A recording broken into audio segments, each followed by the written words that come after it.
అందరికీ నమస్కారం. Supreme court shock. కూటమి ప్రభుత్వం చంపెట్టు కొమ్మినేని శ్రీనివాస్ గారు అరెస్ట్ విషయంలో. ఓకే, అది అందరికీ తెలుసు, న్యూస్ చూసారు, వార్తలు చదివారు. కానీ ఇక్కడ నేను కొన్ని మాటలు మాట్లాడాలనుకున్నాను. నేను ఒక వ్యక్తిని తిట్టాను. చట్ట ప్రకారం అది కేసు తక్కువ ఉండొచ్చు, అంత బలమైన కేసు కాకపోవచ్చు. కేసు ఫైల్ చేస్తే పోలీసులు అరెస్ట్ చేస్తే బెయిల్ త్వరగా రావచ్చు. త్వరగా వచ్చినంత మాత్రాన నేను గొప్ప అయిపోను.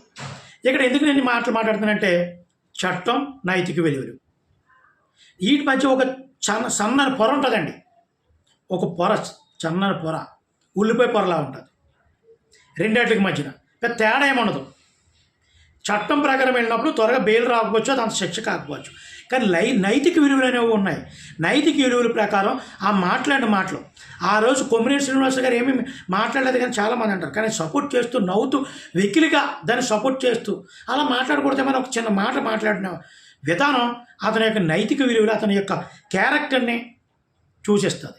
వాళ్ళు మాట్లాడిన మాటలో, ఈ రాష్ట్రానికి అమరావతి రాజధాని అయినప్పుడు రాజధానిగా ఉన్న వాళ్ళందరూ వేశ్యలు రాజధాని అమరావతి అన్నప్పుడు ఆంధ్ర రాష్ట్రంలో ఉన్న మహిళలందరూ వేశ్యాలే.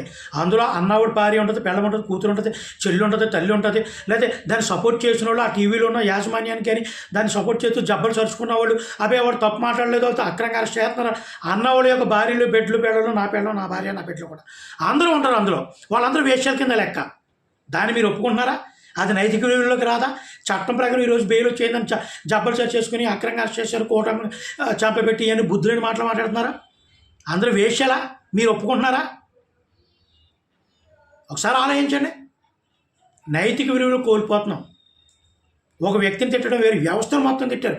ఆంధ్ర రాష్ట్రంలో మహిళలందరినీ తిట్టారు మీరు. అది ఎంత దౌర్భాగ్యం!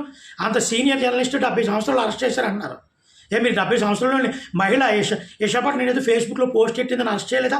రాత్రికి వెళ్ళి 3 గంటలకి కొంతమంది ముసలిని టీడీపీ నాయకులను అరెస్ట్ చేయలేదా? మీరు ఎత్తే సంవత్సరం ఎదగడ చెప్తే వేపారమా? అప్పుడు లేవా మీకు నైతిక విలువలు? జబ్బలు సరి చేసుకుంటున్నారు. మీడియా ముందుకు వచ్చి రోజు పెద్ద కబుర్లు చెప్పేస్తుంది. ఆవిడ మాట్లాడితే బూతులు మాట్లాడుతుంది. తండ్రి వయసులో చంద్రబాబు ఎదవని మాట్లాడలేదా? ఎవరికి చెప్తున్నారు? సిగ్గులేని మాటలు, బుద్ధులేని మాటలు ఎవరికి చెప్తున్నారు? విడుదల రజని ఏయో మాట్లాడేస్తుంది. ఆ రోజు కళ్ళు మూసుకుని ఊరుకున్నావమ్మ, స్త్రీ మహిళవి, నిన్ను కూడా వేశ్య అన్నాడు అతను. అమరావతి వేశ్యల రాజధాని అంటే మిమ్మల్ని అందరూ వేశ్యలు అన్నట్టే. టీడీపీ వాళ్ళని అనలేదు, అతను కూటమి వాళ్ళని అనలేదు. కొద్దిగా ఒకసారి ఆలోచించండి.